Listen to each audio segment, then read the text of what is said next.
source for everything paranormal. Parax. Throughout the ages, history has been altered by word of mouth and the misrepresentation of those who might not have been present when some of the world's most significant events took place. Channelers Barry and Connie Strohm bring through the spirits of those who actually witnessed or took part in these historical events and lets them tell their stories in their own words. Welcome to Channeling History. And now, here are your hosts, Barry and Connie Strohm. Good evening, everybody, and welcome to Channeling History.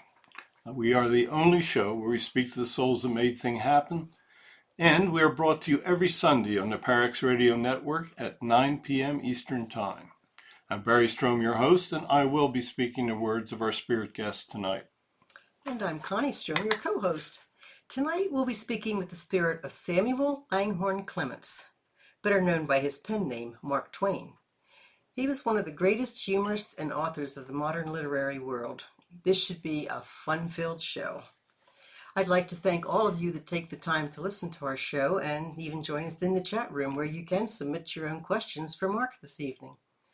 Please tell your friends about it so we can continue to grow our audience.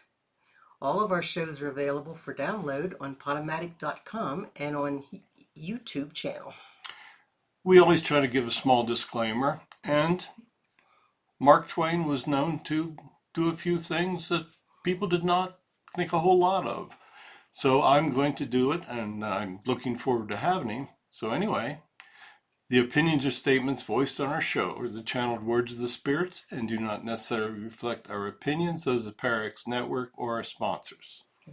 We currently have over 230 videos available on our YouTube channel.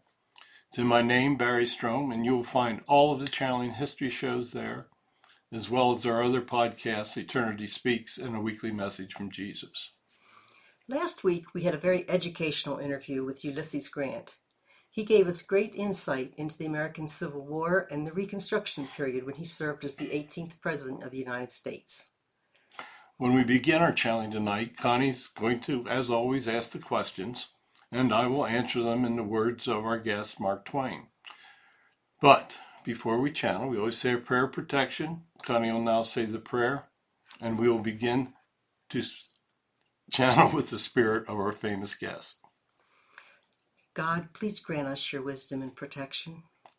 Grant us the knowledge that we can handle and keep us safe from all things that will harm us. Keep the messages positive and pure love. Keep us safe from our egos. We ask these things in the light of the seen, the unseen, and the honesty of God. Amen. All right, Connie. I've been looking forward to this show, so let's get her started. So, Mark, welcome. Would you like to begin with a message? Absolutely. Did you really think I would not want to begin with a message? All you had to do was look at my history and know that I never pass up the opportunity to talk to people. I was very, very lucky in my life.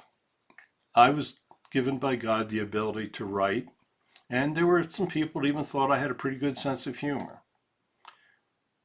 My works were greatly accepted. Many people disagreed with some of my works. I can't imagine why, but it happened.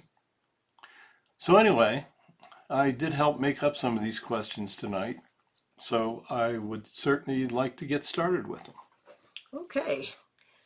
You were born Samuel Langhorne Clements in 1835. How did you end up with the name Mark Twain? Well, I knew that I would be writing some things that people would disagree with, so I thought that I should have a pen name. Actually, it was fairly cowardly of me, but then again, I had a cowardly side.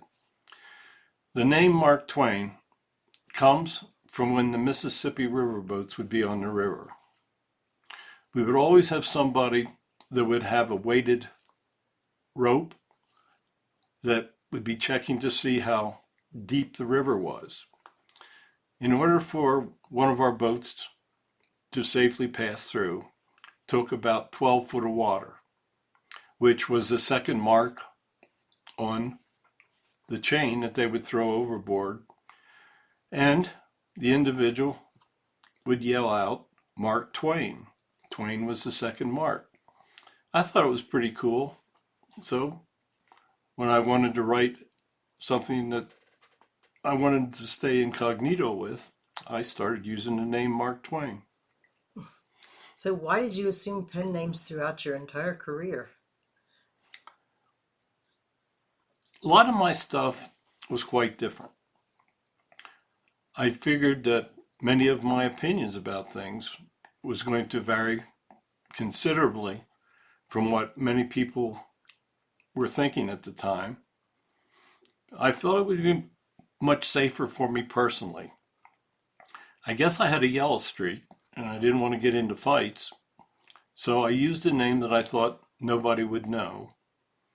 If I'd put my name down, I think many people would have wanted to kick my butt. And I never was a really good fighter, so I figured it was a lot easier to use pen names. Okay. Will you tell us about your parents? I had a very good set of parents. We moved when I was 4. We moved to a town right on the Mississippi. They did a good job of trying to raise me. My father died when I was quite young, but he was a very educated person. I have absolutely no complaints about my parents. I still see them over here, and I'm still quite fond of them. You know, sometimes seeing people over here is a lot different than seeing them on Earth, but I must say, I still enjoy being with my parents. That's great. One of our listeners has a question for you. What was your relationship with Mary Baker Eddy, the discoverer and founder of the Christian Science religion? And do you see her over there? I must admit that I really don't spend much time with her. The Christian Science religion, well, I guess I shouldn't say it, but I think they're whack jobs. I had so many different beliefs about religion, and even though we were friendly, I certainly did not agree with many of her concepts of spirituality and religion. Okay. You moved to Hannibal, Missouri at the age of 4. It was a port town on the Mississippi River. What was it like growing up in Hannibal? Keep in mind that this was a period prior to the Civil War. Missouri was a border state, slavery was allowed, and it was a jumping off point for many of the people that were moving west. It was a time that gold was being discovered in the West. Many people were coming through, and it was a time that you could see any type of individual. It was highly enjoyable to watch some of these people coming through. It was very sad to see many of them. Many of them thought that they were going to have immediate wealth when they got west. Many of them were trying to leave the eastern part of the United States. I think many felt that there was a civil war was inevitable and they didn't want to become involved in it. We had all character types. I tried to actually use some of those individuals in my writings. I thought that the background of living in Hannibal, Missouri, was the foundation upon which I could really build my imagination and get ideas from my writings. At that time, what was your opinion of slavery? Slavery was something I grew up with. I never liked it. I thought it was an example of man's cruelty to man. But there were many people that relied upon it. Many things in the economy of Missouri required cheap labor. I was very much against it, but in those days, you really were careful about who you told your opinions to. I felt that slavery was something that was going to have to be put up with. I did not realize how fast the abolitionist movement was growing in the North. I was very glad when individuals were elected that I felt would do away with slavery. Did your opinion ever change over the years of slavery? No, I put up with it. Once the Civil War had taken place, I became very firm in my abolitionist beliefs. I pitied the ex-slaves. Even in Reconstruction, they were being taken advantage of. But I never believed that a man should enslave another human being. Okay, could you tell us about your education? I actually quit school in the 4th grade. I had to try to help earn a living for the family. I did many different things, worked in print shops, tried to get work on the boats, but I was still quite young. Through the years, I did study on my own. I would go to libraries and I would read, and I found that I had a fairly good ability at writing. I was self-taught, and I often felt that in many ways an education, a formal education, was a very bad thing. Many of the lessons of the period were memorizing. The Bible was a book that was used in education, and I differed with many of the opinions that were in the Bible. So I thought that in many ways, formal education could really stop you from learning the true things that you needed in life. Another thing that one of our listeners would like to know is, what did you think of Hal Holbrook's portrayal of you? Well, I got to think about that.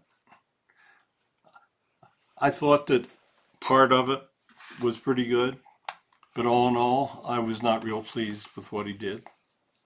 Okay. Why did you want to become a steamboat pilot? I loved the Mississippi River. I thought that the pilots and captains on the steamboats were some of the most wonderful people to emulate. Many of them were characters. Many of them were actually pretty good people. In those days, if you could become a steamboat pilot, you would earn a pretty fair living. It was not an easy job. There was so much to learn. You had to know the Mississippi River was very treacherous. You had to know where all of the problem areas were, the rocks, the bars, the submerged trees. Steamboat pilots were very highly regarded in those days. And why did you stop working as a pilot on the Mississippi River? When the Civil War began, all shipping stopped on the Mississippi. The Mississippi became a place of much violence. The steamboats were parked, and in many instances, the steamboats were replaced by gunboats. Troop movements were on the Mississippi, and it was the end of the steamboat industry that I love so much. Could you tell us about your career as a Confederate soldier? That was a mistake. I thought that I would join many of my friends and enlist in the Confederate Army. We signed up and we started to do what they called soldiering. It did not take me long to realize that this was absolutely not what I wanted to do in life. I considered myself more of a lover than a fighter, and I knew, or at least I thought I knew, that serving in the infantry would be a good way to get your head blown off. After about 2 weeks, me and my friends decided that this was not for us, and we just simply left. and that was the end of my military career. Not a shot was fired in anger at me. Did you have any psychic abilities? Yes, I would have dreams, and I would see things, and I would get ideas. And I would actually have dreams that would formulate subject matter that would become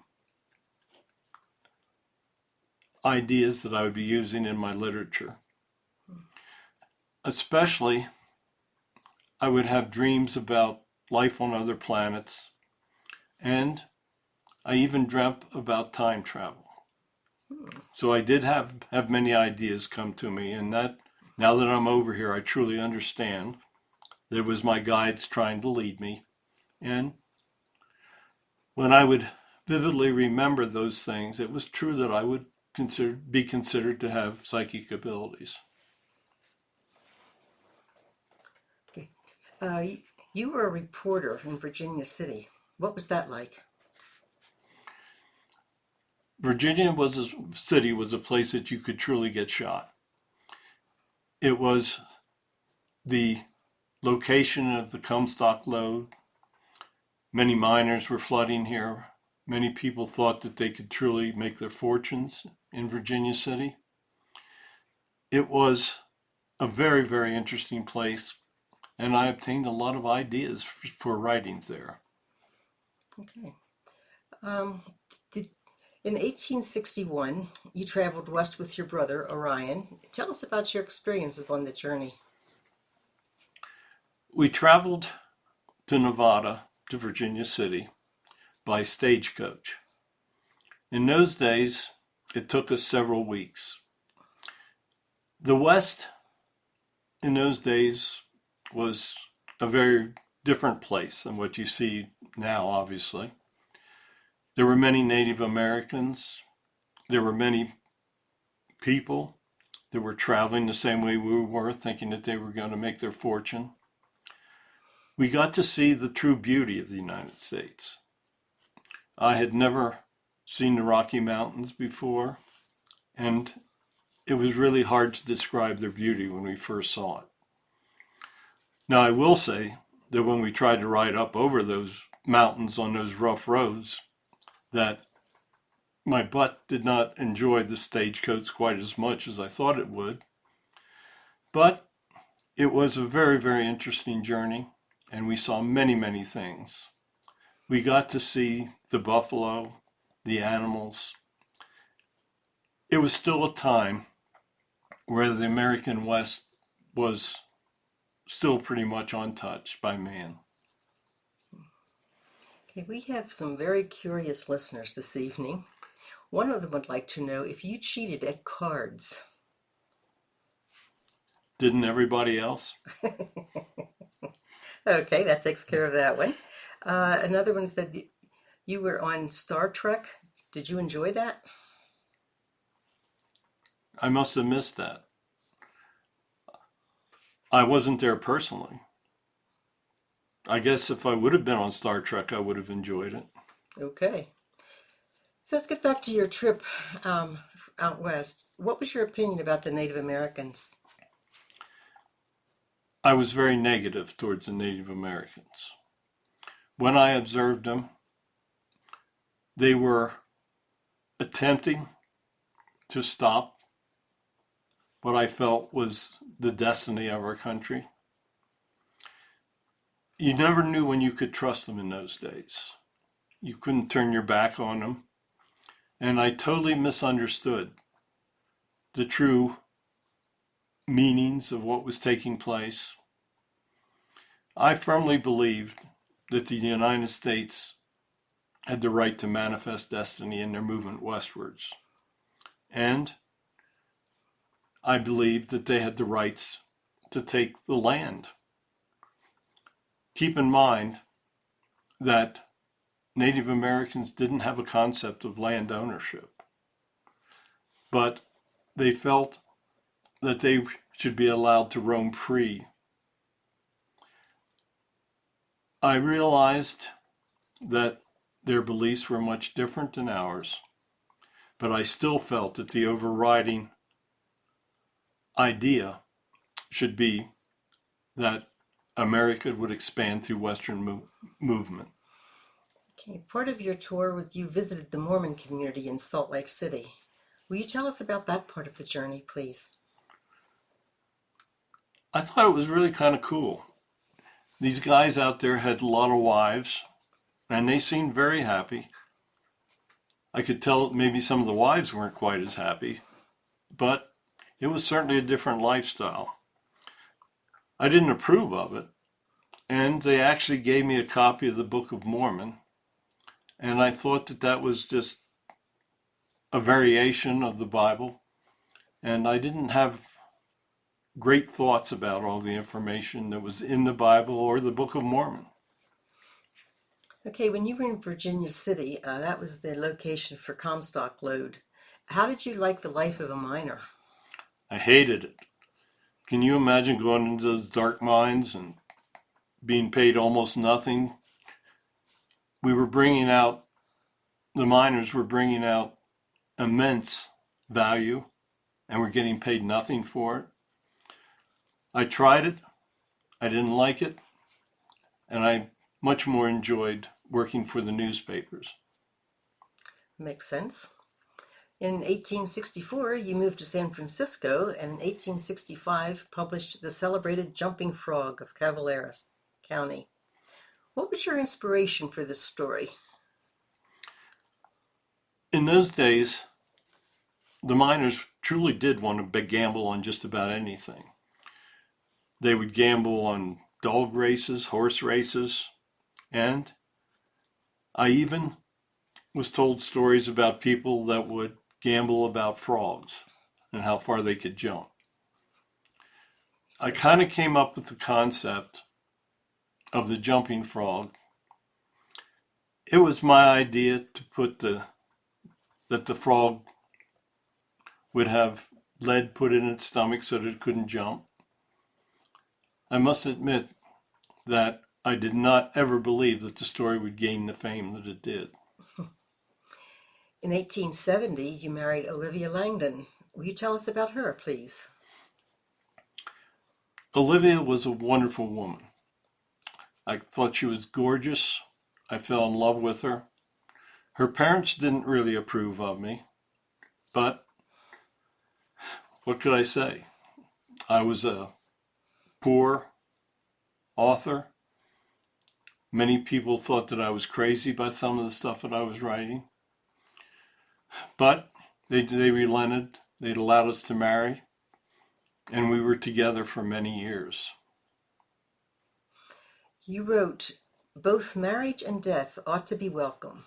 One promises happiness, doubtless the other assures it." Can you explain the saying and how you would describe your marriage? Maybe I shouldn't have described it quite like this. I really had a fairly good marriage. We had children.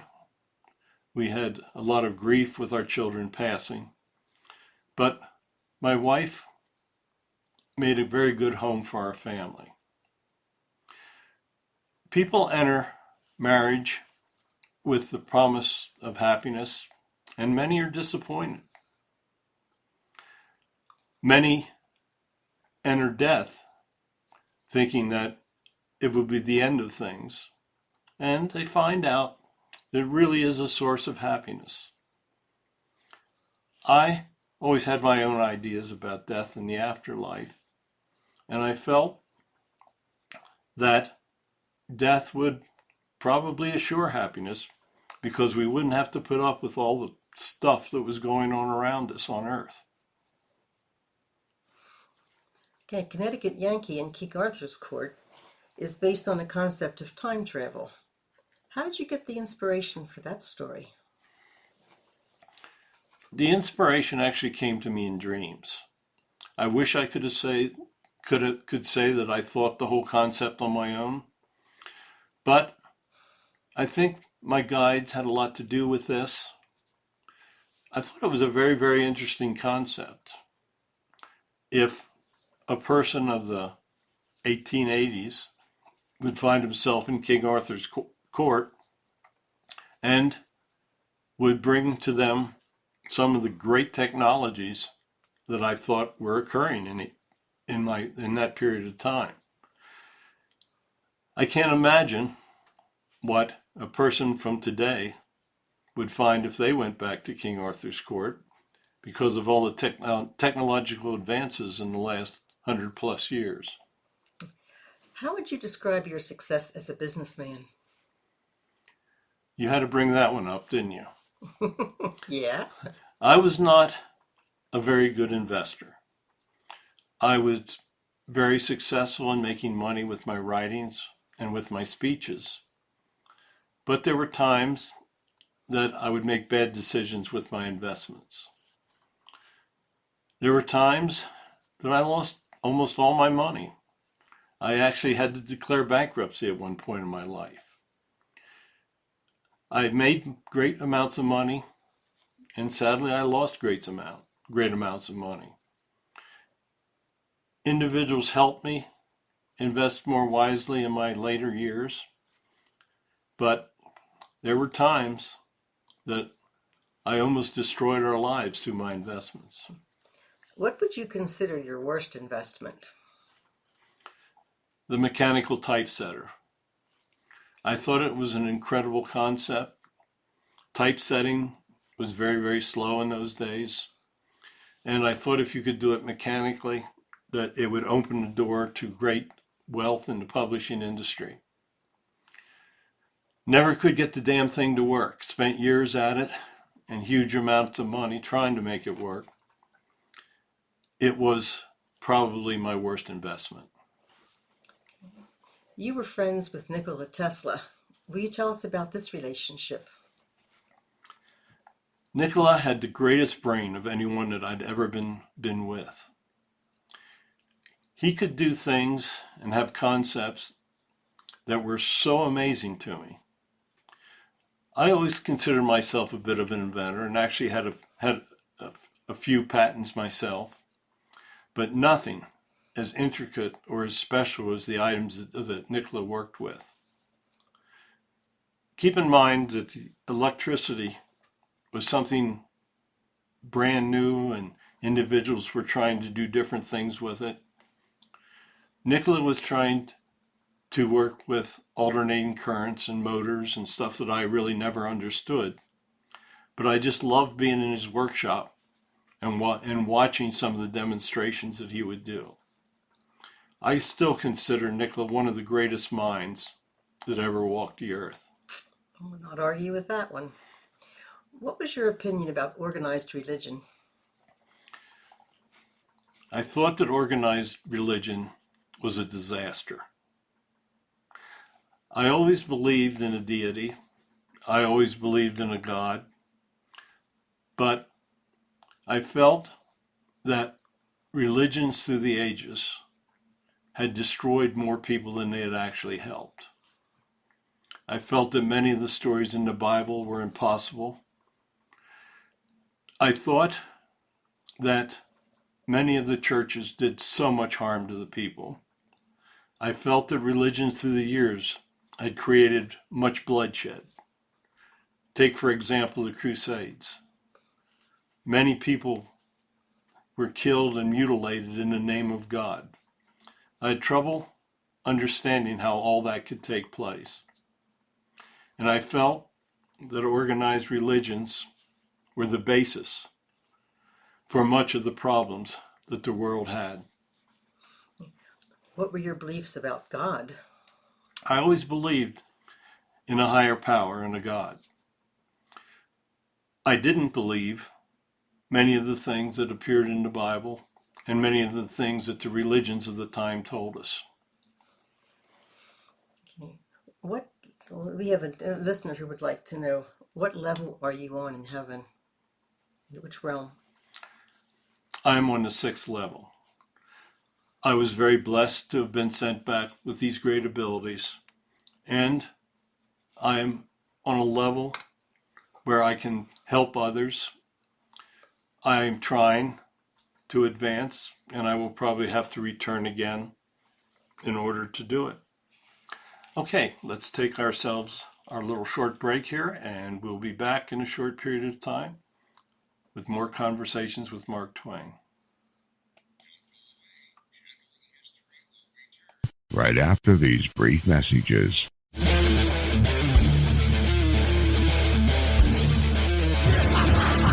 In order for the light to shine so brightly, the darkness must be present. Tune in every Monday at 10 o'clock. The Dark Sun Rising on the Para-X Radio Network. Hi, this is Marla Brooks from Stirring the Cauldron. Thursdays are a great night on the Para-X Radio Network. We start off the evening with Journey into the Light, Chapter 3, with your hosts, Psychic Little T and Tabby Cat Gash at 7 p.m. Eastern. Then, on the first and third Thursdays of the month at 8 p.m., it's Tango and Friends, hosted by Bruce Tango. And on the alternate Thursdays at 8 p.m., tune in to Stirring the Cauldron, the Archive podcast. Every week at 9 p.m. Eastern, join me on Stirring the Cauldron Live. And then at 10 p.m., stick around for New Aeon Now with Lily Alley, Davron Michaels, and Christine Matza. Finally, to round out the night, join Dr. Kelly Renee Schutz on the Paranormal Encounters podcast. All this every Thursday, right here on Para-X.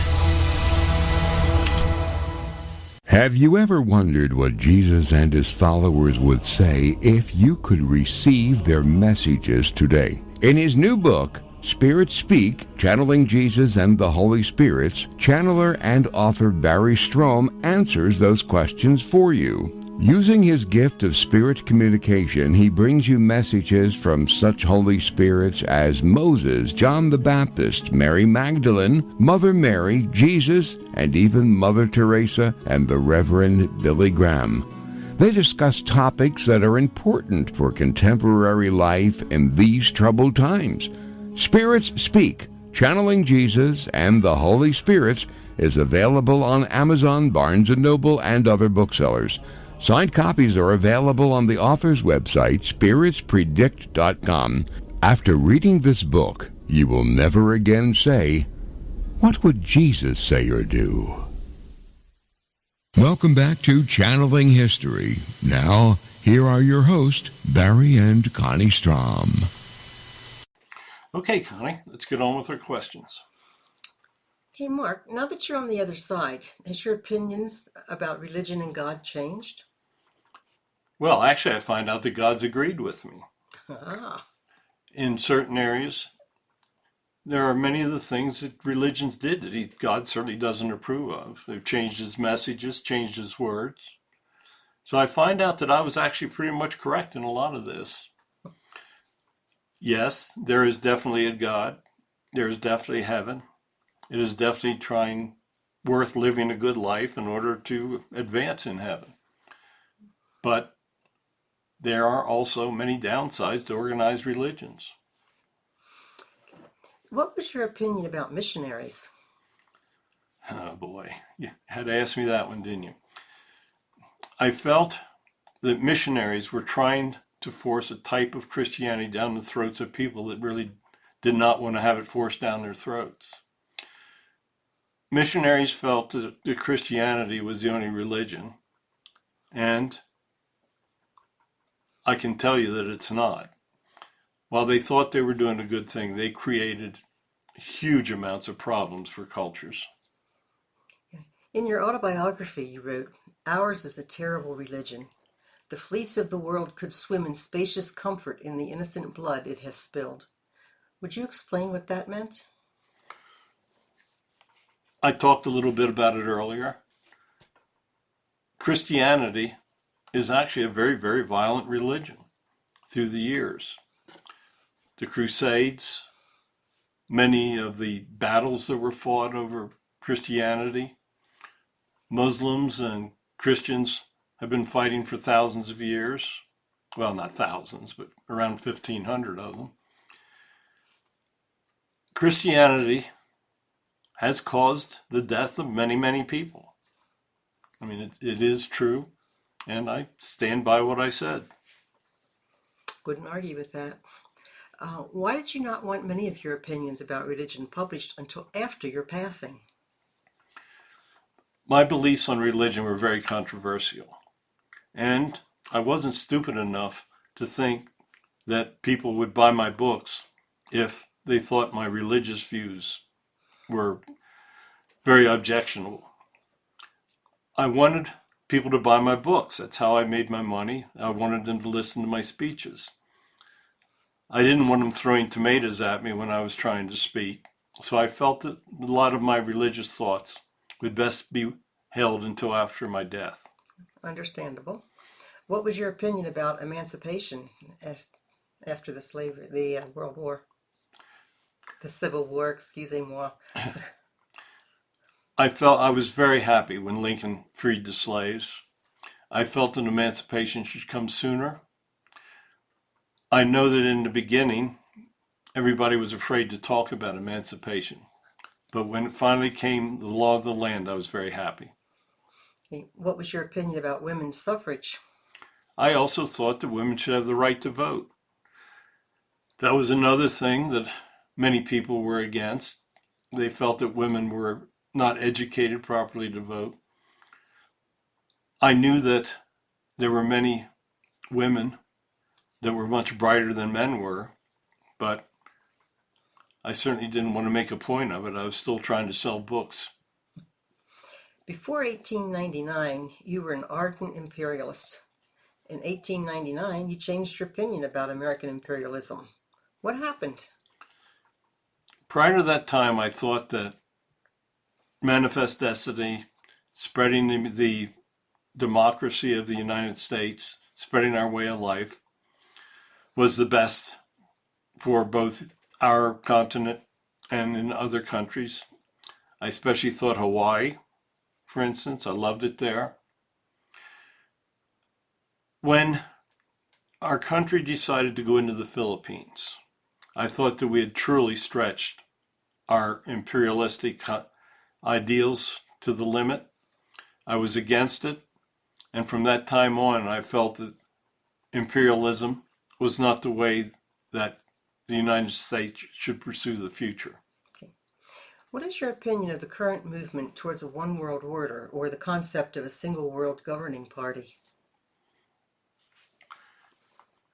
I do not believe that at this time of human evolution, there is ever a possibility that is going to be effective. There are so many differences in the world today. There are many different languages, beliefs, religions. There are many dictators in the world. At the present time, there is absolutely no way that all of the countries of the world could agree to a political system that would be acceptable for everyone. In 1876, you published the first edition of The Adventures of Tom Sawyer. What were you trying to accomplish when you published Tom Sawyer? I was trying to get people to understand the different types of individuals that were living in our country. I thought that Tom portrayed a lot of the life that was taking place on the Mississippi. He brought out problems that they were facing every day. He showed that he had an intelligence that was not indicated by the way he lived. One of my favorite scenes was the whitewashing of the fence, where he used reverse psychology. I wanted people to understand that even though many individuals were not educated, that they were still highly intelligent. The Adventures of Huckleberry Finn was the first published in the United States in 1885 and includes an extensive use of coarse language, including racial slurs considered unacceptable today. What would you tell modern readers that are offended by the book? That book was written pre-Civil War. Well, I wrote it after the war, but it was indicative of the way people were living during that time period. Yes, we used a lot of slurs, but in those days, they weren't considered slurs. They were considered everyday language. It was also a time where much of what we believe today was accepted. Keep in mind, it was a time of slavery. Many people differed with it, but many people agreed with it. It was a time where many of the people were ill-educated and spoke exactly the way that I indicated in my books. Keep in mind today that if all you have to do is listen to rap music, and you will hear much coarser language than I ever even heard of or considered using. True. Another question out of our chat room. Do you try to influence comics and writers today from the other side? I do. I try to influence people that are writing in a humorous manner. I don't appreciate a lot of the stand-up comedies. I don't like that people are truly trying to hurt others with their humor. I do try to influence some individuals that I think have hope, but when you're on this side, it can be very, very difficult to influence anyone. Let's ask a personal question. Why did you choose to wear white suits? I liked white suits. I thought that it was a nice color. I know that many people, when Labor Day came, that they would, not Labor Day, when fall came, that they would start to wear black clothes. I didn't like to wear black clothes. I tried to make wearing a white suit something that people would recognize. I thought that white was a happy color, and I tried to be a happy person. You wrote several books concerning Adam and Eve. In view of what you thought of the Bible, why were you so interested in Adam and Eve? I thought that the story of Adam and Eve was so ridiculous in the Bible that it would be a great subject to make fun of. I wrote multiple books. I wrote a book that was supposedly Eve's diary. I thought it was quite clever, and I thought that it was a subject that many people could laugh at. I also found that many people took it very, very seriously, but that's another story. What's your opinion of Ernest Hemingway, and do you see him on the other side? I see him quite often over here, and I actually liked his writings. I know that he said some very good things about my writings, and at times he was a bit critical of them.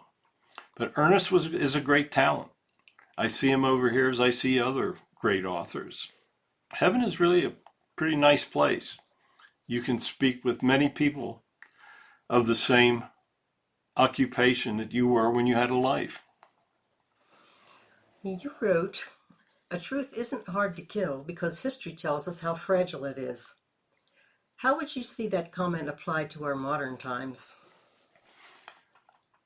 When I listen to your politicians, I have a hard time finding a truth.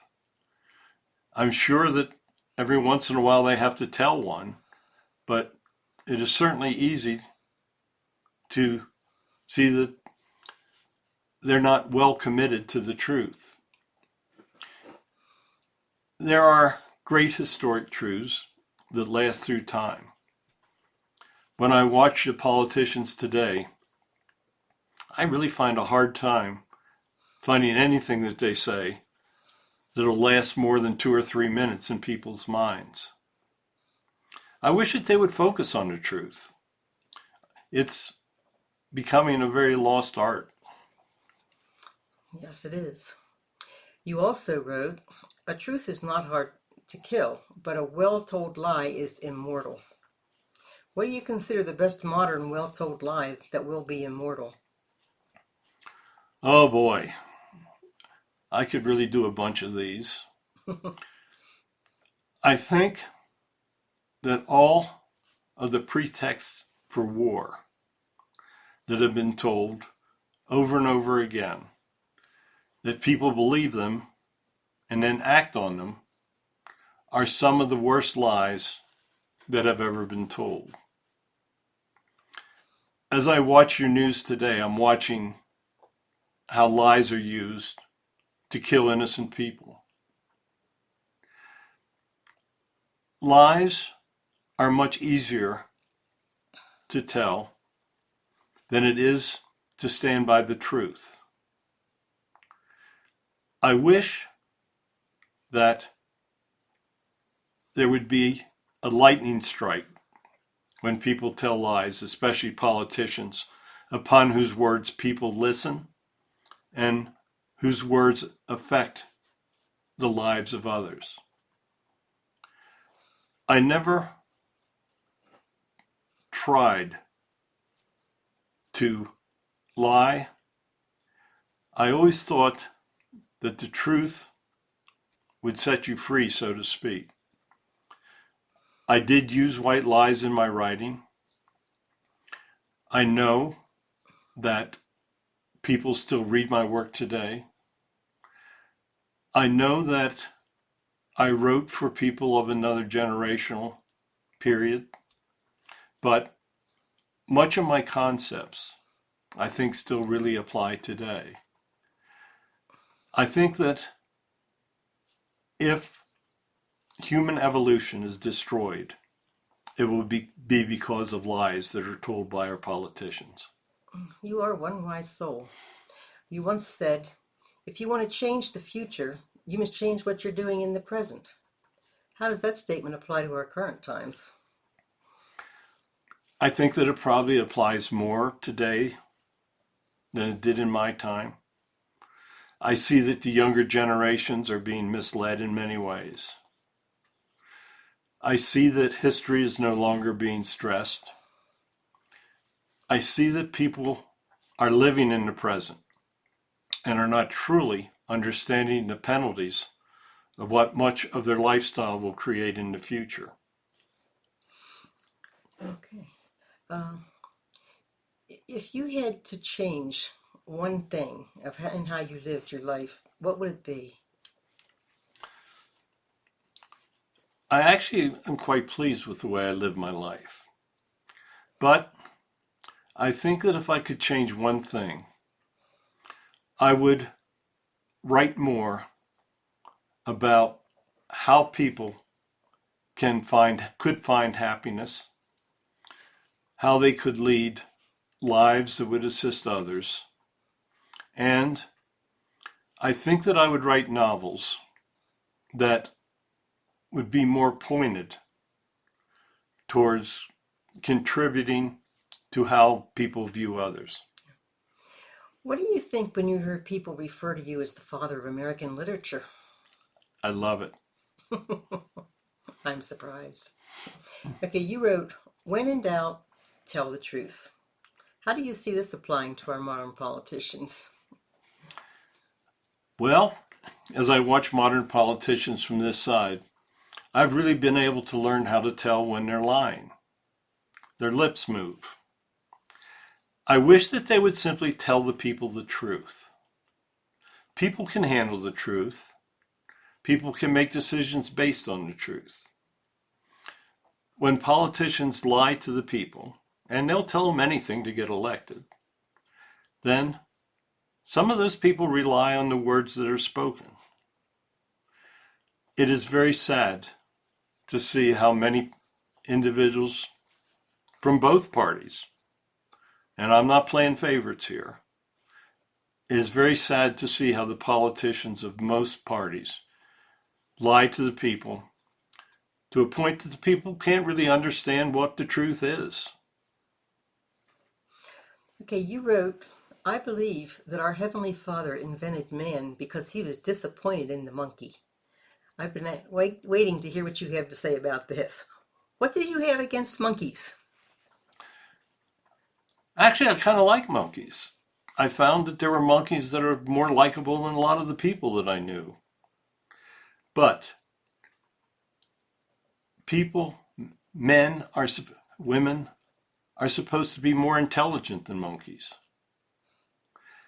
In many instances, monkeys are more intelligent than some of the humans that I've known. So I know that God felt that monkeys were not going to be able to meet the goals that he wanted civilization to meet. And he thought that humans could do it. Now that I'm over here, I think he might have made a better bet with the monkeys. If you were alive in current times, is there anything that you would change in how you present your humor? I think that I would make jokes more about the current politicians. There is many jokes that you could make about your current politicians. In my day, I tried to make jokes about how common people lived. I wanted others to understand how different people lived. Today, with your mass communication, I think there's a lot more knowledge about others. I think that many people ignore the knowledge about others. But I believe that if I lived today, that I would be more of a humorist aimed at telling stories about your political leaders. I know in the military they would call that a target-rich environment. What do you see as the future for humans? I see a better future for monkeys. But if humans simply learn to get along with one another, they could have a wonderful future. Monkeys get along pretty well. Humans should learn that lesson from them. I know that you continuously tell people about the rule, doing unto others as you'd have them do unto you. And I think it is very simple. If people followed that rule, then human evolution could be assured. Mark, what do you consider the happiest time of your life? The happiest time of my life was when I was on the riverboats. I truly loved life on the Mississippi. I loved the people I met.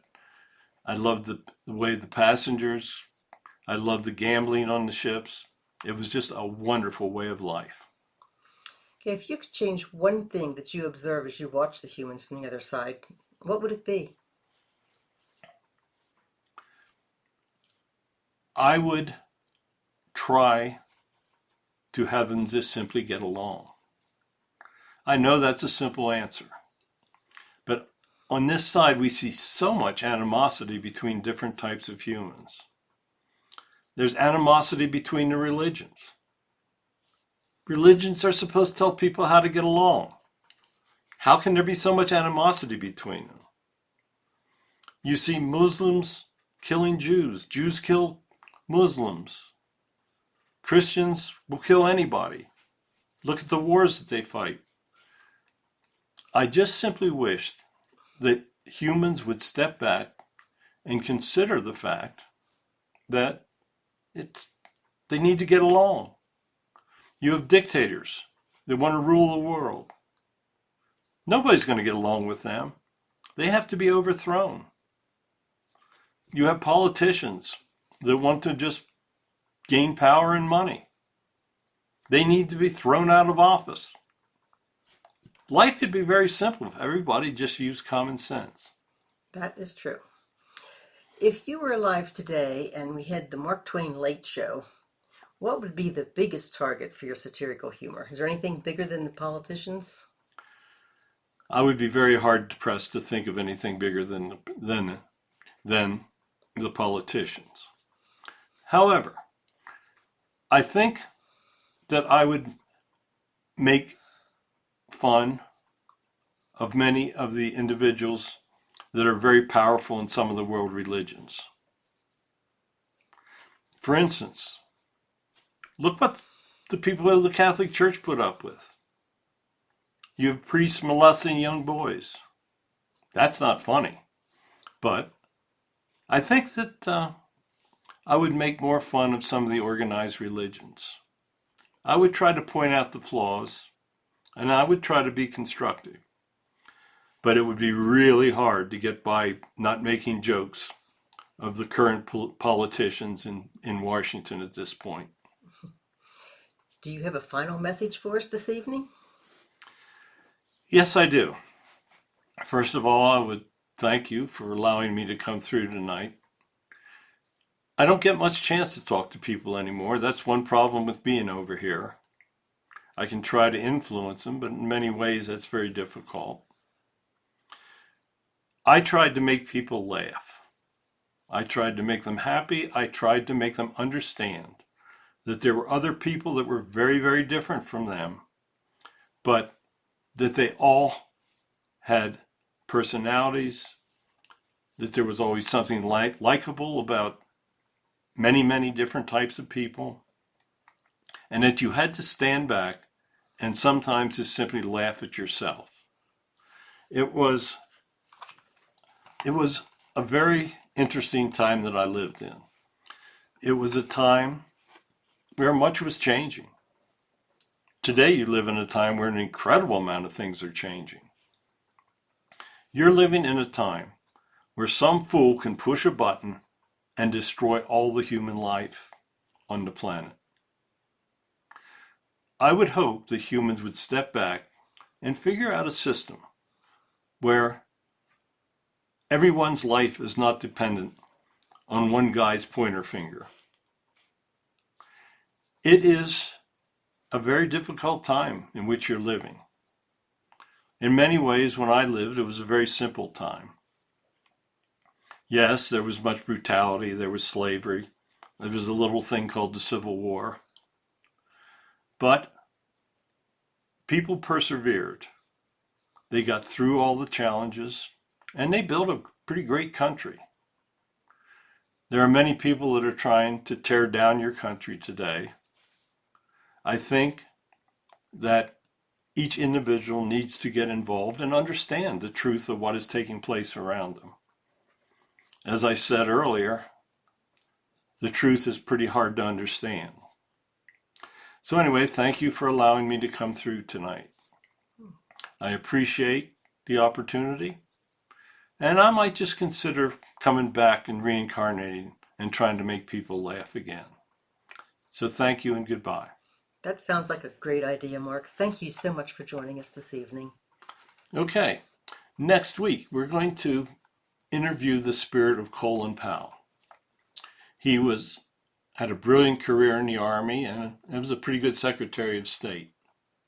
He passed last year from complications of COVID, and with the current turmoil in the world, I thought it would be very interesting to get some of his opinions and to speak to him about how he thinks we should be reacting to some of this brutality taking place. You can submit questions and suggestions for future guests to our email channeling historyonparax@gmail.com. My 7th book, Spirit Speak Channeling Jesus and the Holy Spirits, is available on Amazon. It's on Kindle for $2.99, so that anybody can afford to have a copy of it. I want to thank you for listening tonight. We are here every Sunday night at 9 p.m. Eastern Time on the Parax Radio Network. And I would also like to thank you all for joining us. You all have a wonderful week. God bless you all.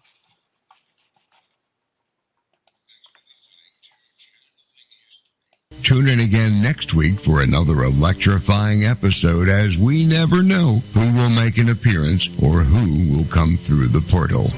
Any rebroadcast or other use of this program without explicit permission is strictly prohibited. Copyright 2020. Our Story Begins by Kevin MacLeod, licensed through Incompetech.com.